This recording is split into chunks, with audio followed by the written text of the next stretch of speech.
بسم اللہ الرحمن الرحیم۔ السلام علیکم ڈیئر اسٹوڈنٹس، امید ہے کہ اللہ تعالیٰ کے فضل و کرم سے آپ سب لوگ خیریت سے ہوں گے۔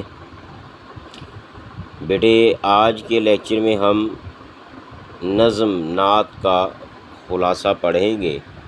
مجھے امید ہے کہ بیٹے آپ آن لائن لیکچرز سن بھی رہے ہوں گے اور یقیناً آپ انہیں سمجھ کر یاد بھی کر رہے ہوں گے۔ تو آئیے بیٹے اب نظم نعت کا ہم خلاصہ دیکھتے ہیں۔ بورڈ میں یہ 5 نمبر کا سوال آتا ہے، 1 نمبر شاعر کے نام کا ہوتا ہے اور 4 نمبر خلاصے کے ہوتے ہیں۔ اس نظم کے شاعر ہیں سید نفیس حسین حسینی۔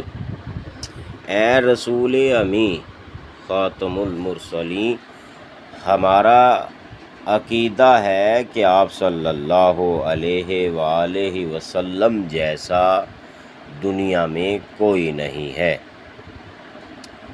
آپ صلی اللہ علیہ وآلہ وسلم ابراہیمی و ہاشمی لقب والے، آپ صلی اللہ علیہ وآلہ وسلم اعلیٰ حسب و نسب والے، قبیلہ قریش کے قیمتی موتی ہیں۔ پہلے دنیا کی محفل سجائی گئی، پھر آپ صلی اللہ علیہ وآلہ وسلم کی ذات کا ظہور ہوا۔ آپ صلی اللہ علیہ وآلہ وسلم اولین و آخرین کے امام ہیں۔ سدرۃ المنتہا اور کعبہ قوسین سے بھی آگے آپ صلی اللہ علیہ وآلہ وسلم کی منزل ہے۔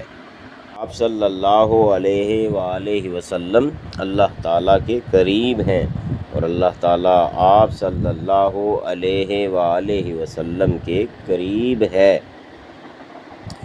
کہکشاں میں آپ صلی اللہ علیہ وآلہ وسلم کے تاج کی روشنی ہے۔ معراج کی رات دراصل آپ صلی اللہ علیہ وآلہ وسلم کی زلف طابہ کا استعارہ ہے۔ لیلۃ القدر آپ صلی اللہ علیہ وآلہ وسلم کی روشن جبین کا استعارہ ہے۔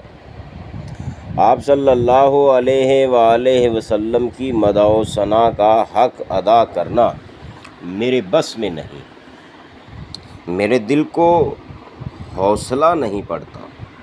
آپ صلی اللہ علیہ وآلہ وسلم کے خلفائے راشدین کی شان دنیا پر واضح ہے۔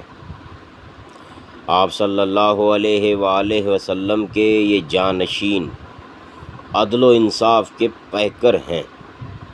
اے دو جہانوں میں سب سے زیادہ پاکیزہ ہستی، عاشقوں کے محبوب، میری غمگین جان آپ صلی اللہ علیہ وآلہ وسلم کو تلاش کر رہی ہے۔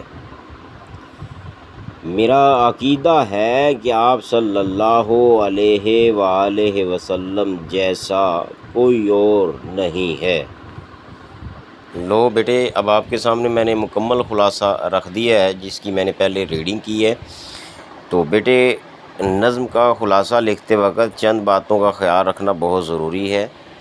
سب سے پہلے تو آپ نظم کا خلاصہ لکھتے وقت کوئی بھی نظم ہو، جیسے ابھی ہم نے نعت نظم کا خلاصہ پڑھا ہے، تو بیٹے سب سے پہلے تو آپ نظم کے اشعار کے مطابق خلاصہ لکھیں، یعنی کہ جن باتوں کا ذکر اشعار میں ہے انہی کو آپ لکھیں۔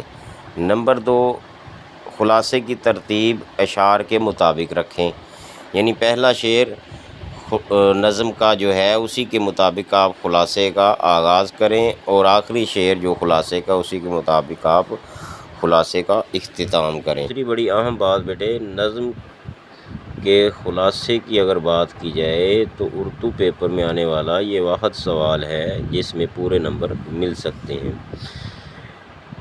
کٹنگ بالکل نہیں کریں خلاصہ لکھتے وقت، املا کی غلطی بالکل نہ کریں، ترتیب کا خاص خیال رکھیں۔ تو پھر بیٹے آپ کو نظم کے خلاصے میں پورے نمبر مل سکتے ہیں۔ جیسے ابھی ہم نے نظم نعت کا خلاصہ پڑھا ہے، بہت سارے بچے نظم نعت کا خلاصہ لکھتے وقت حضور نبی کریم صلی اللہ علیہ وآلہ وسلم کے ان معجزات و کمالات کا ذکر کر دیتے ہیں، یا وہ معجزات بھی لکھ دیتے ہیں جن کا ذکر اس نظم نعت میں نہیں آیا۔ ٹھیک ہے، تو آپ بیٹے نظم کا یعنی نعت کا خلاصہ لکھتے وقت وہی بات وہی مفہوم لکھیں گے جس کا ذکر نظم نعت کے اشعار میں آیا ہوگا۔ ادھر ادھر کی باتیں یا زائد لکھنا یا وہ باتیں لکھنا جن کا ذکر نعت یعنی نظم میں نہیں ہے تو وہ irrelevant یعنی غیر متعلقہ کہلاتی ہیں۔ بیٹے اگر آپ خلاصے میں اچھے نمبر حاصل کرنا چاہتے ہیں تو ان خاص باتوں کا خیال رکھیے، اور ابھی مجھے اگلے لیکچر تک کے لیے اجازت دیجیے۔ اللہ حافظ۔